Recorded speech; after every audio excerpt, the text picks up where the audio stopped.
Hi guys, in this video I'll be showing you the secret behind the Nasdaq, meaning this is one of the powerful strategies you need to use and then confirm with the institutional strategies that I've given you.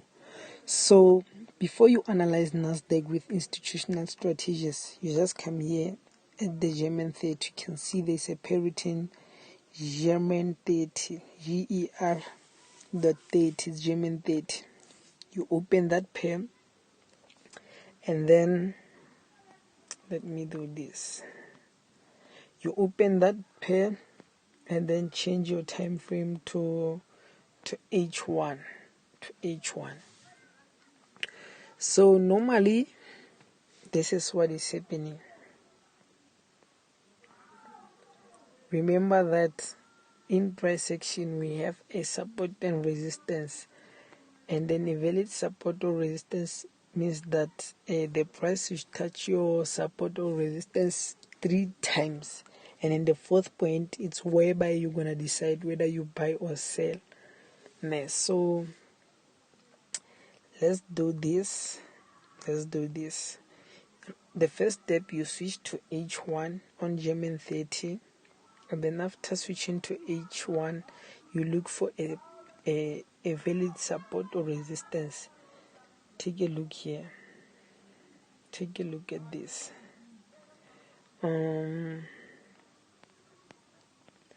have a point here, 1, 2, 3, meaning this is a valid resistance, and then there was a breakout here. Meaning when you see a breakout, remember that according to price action, when there's a breakout on the resistance and then retest, meaning this resistance changes to a support, and then therefore you're gonna look for buy opportunities only. So basically when you see this breakout and then meaning this thing changes to support, it was a resistance from here. We concluded that this is a resistance, and then immediately after the breakout and then a retest, this resistance turns to a support, meaning now you're looking for a buy. And then immediately when this thing buy, Nasdaq also buys. Therefore you need to apply institutional strategies on Nasdaq.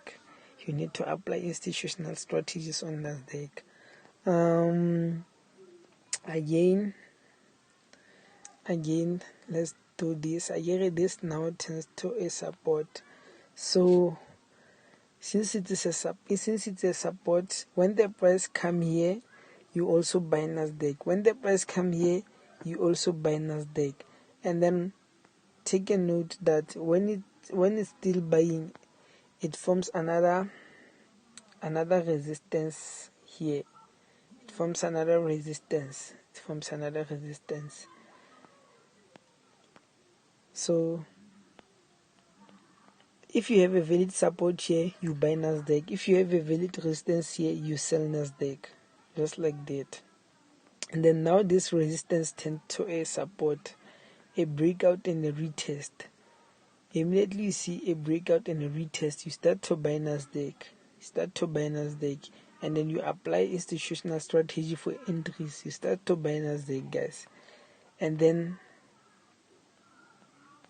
this support turned to a resistance. Why? Because there was a breakout here and then it retested. So this means now, since it is retesting, this means Nasdaq is selling because this is a resistance, and then German 30 is selling. So Nasdaq is also selling. If you don't believe me, let's switch to Nasdaq and see that you'll be able to see Nasdaq selling. Take a look. I've told you Nasdaq is selling. It's been selling from here. So this is the secret behind Nasdaq, guys. Don't share this strategy. It's also valid.